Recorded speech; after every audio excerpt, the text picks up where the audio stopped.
Hey folks, this is Jake here. We're at Canadian Cutting Edge, and can you guess what we're going to talk about today? We're talking about neck knives. Well, you already knew that because you saw the title of the video, didn't you?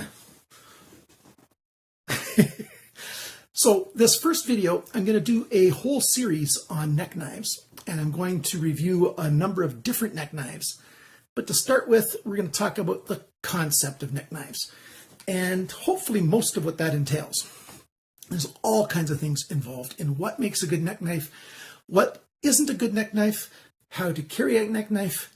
I'm not going to talk so much about why to carry a neck knife, and I'm not going to talk about laws around carrying neck knives. I'm not going to cover that. You got to do that in your, especially the law stuff, you got to research that for yourself for your own jurisdiction, because the laws change all over the place. Even within Canada, we've got an overarching knife law, but provinces can add their own stuff, and even municipalities can add their own stuff. So do your own research. So I wrote down a bunch of notes. Let's see what we got here. First off, the historical. Where does this idea of carrying a neck knife come from? And it comes from history. If you just think a little bit, pockets weren't around always. And how did people carry a lot of things? Well, if you look back at old pictures, you can either see old mountain men pictures, pioneers coming west in North America, pictures of the Inuit in the northern countries in Canada, Scandinavian countries in the north. They often have a pouch around their neck. And it either is a pouch, well, they often have more than one pouch. They often have a pouch that holds a knife. They often have a pouch that holds some other essential things that they're going to need on short notice, potentially. And especially in the north, when they're bundled up with layers of stuff, since winter is, 8-9 months of the year that it's really cold and you're wearing multiple layers of stuff, it's good to wear the neck knife on the outside of your clothing so that you can get at it at short notice, because you just don't know sometimes when you're going to need a knife at short notice. And so wearing it on the outside is one really good thing, but there's lots of circumstances where you want to carry a neck knife concealed, and so you put it underneath your shirt. And so there's all kinds of things to look for. Before we get to the desktop, let's talk about the 4 different ways to carry a neck knife. You can do concealed or unconcealed. So that's either inside your clothing or outside your clothing. That's easy to understand. Well, so are the next ones. And the reasons behind the two, are simply, do you want it concealed or do you want super easy access? Whichever one of those is the dominant reason, you wear it that way. The secondary thing is, do you want to wear it tip up or tip down? Handle up, handle down. Most neck knives these days that are commercially produced, if you search at a knife store for neck knives, you're going to find something like this. It's carried handle down in a thin plastic or Kydex sheath, and it's usually a handle that's smaller than your hand. We're going to talk about that kind of stuff later on too, but it's almost always handle down, very small. There's way more options than that. That's not just the only way you can carry a knife. That's a good option if it's your secondary knife. I don't think this is a good option, this type of carry, no matter what the brand or model knife is, of a smaller knife with the handle down. I don't think that's a good option for a primary knife. Yeah, there are still times, I think, where you would want to carry a primary knife around your neck. Say something like this, this Huron knife by Condor, because you had a full-size handle, fits your full hand. My hands are between large and extra large, and you got a full-size blade, so you can do everything pretty much that you need to do with a knife with that knife, and it's carried around your neck. So it's very common for this type of knife to be, at least the older styles, with a leather sheath. You can just put the cordage around your belt loop, and you're not concerned about concealed. You just want a very good knife, easy access, and I'll talk about why you want a full-size handle probably a little bit later. The other option is something, like this, where you don't necessarily want a full-size knife and you don't want a primary knife, and you can either do it handle up or handle down, but at least on this one, this Mora, you still have a big handle. You got most of your hand in there, good solid grip. You can always do just about anything you want, mostly with a small blade if you've got a full-size handle. But if you've got a knife with even a big blade but a tiny handle, you're reducing the kinds of things that you can do. The reason I say that is because the majority of what we cut is within this first inch next to our fingers. When we're cutting stuff with our hand, with our knife, we're almost always cutting over here, at least 85% of the time. The tip is for, usually puncture kind of work or detailed work, and a short knife can do detailed work on the tip as well as a long knife. And so the length of the knife is not as important in this context as the size of the handle. So if you want a primary knife, my suggestion, and you want to wear it around your neck, I think the best option for a primary carry around your neck is to get a full-size knife carried handle up, and that way it's always at the ready. Even if your sheath gets loose and wet and stuff, it won't fall out, and it's always available to you. And if it's a secondary knife, well, then you can just go to town and choose whatever way you want. Now, there is one fear that I keep hearing over and over again, and I have not found a single recorded case of it, although it could happen. It's when a knife is in, say, a leather sheath or something softer, and somebody trips and falls, and they get, punctured by the knife going through the sheath and into their body, and it kills the guy. Oh, no, death.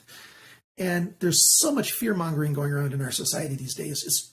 We're just full of it, and we've got the safety police all the time telling us what we can and cannot do. I believe, I've got no stats, that it's much more likely that you're going to get struck by lightning, that you're ever going to trip and fall and get stabbed by your knife if it's hanging around your neck. One thing that you should be aware of is that you could get choked out by cordage around your neck. And so I suggest when you're carrying a knife and you've got cordage around your neck, you use something that will break easily, like these beaded neck chains. These are Bokers, these two that I have here. These are both rated to break at around 30 pounds of pressure. So 30 pounds of pressure pulling on this, it's going to snap somewhere. If you get the full stainless steel ones with bigger balls than this, those are only 45 pounds. So any adult, no problem at all. Those will snap on you if it comes to that kind of situation. Or it either gets caught on a branch or somebody comes up behind you and grabs it and pulls back. It's going to snap on you. The other option is if you got something like this, you can get cordage snaps that will break apart when you pull on them, and you just put them back together. There's all kinds of a number of different varieties of options for that kind of thing. Or you can get leather, and this one isn't, but you can just get leather straps, and if the leather lace is thin enough, it'll break under a certain amount of pressure as well. Or I'm not going to tell you that you can't just tie it off with 550 paracord, and you've got 550 pounds of pressure minimum. It actually breaks closer to 1,100 pounds.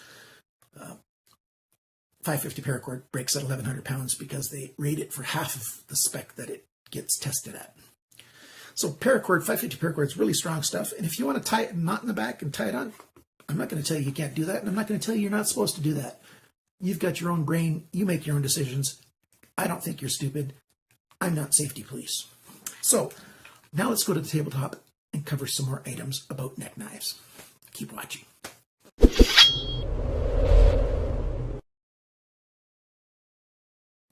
Okay, so we've covered some of the real basics. Next, let's talk about concealed carry. What type of knife do you want to look for if you want to wear it concealed? Now, I'm going to suggest if you're going to do concealed carry, you don't want something like this Mora, the Eldris, or, this leather encased knife. A lot of people actually carry Moras this way. Guys who are into bushcraft, they're about the same size, and they've got the plastic sheaths. So you've got something big that's going to show up underneath most of your clothing and show off that you've got a knife. So you don't want something bulky. You want something thin. So, here we've got the cold steel, the Mini-Tac, and, it's designed to be, as a tactical knife. It's also good for a lot of other tasks as well. And so you've got a thin blade, a thin handle, and thin sheath. And that's what you're looking for when you want concealed carry. And you can get them all kinds of ways. You can get something really tiny, like this Gnome, the Boker Gnome, really tiny knife. They've got two different sizes of their Gnomes. I think this is the smaller one. And, they lock in.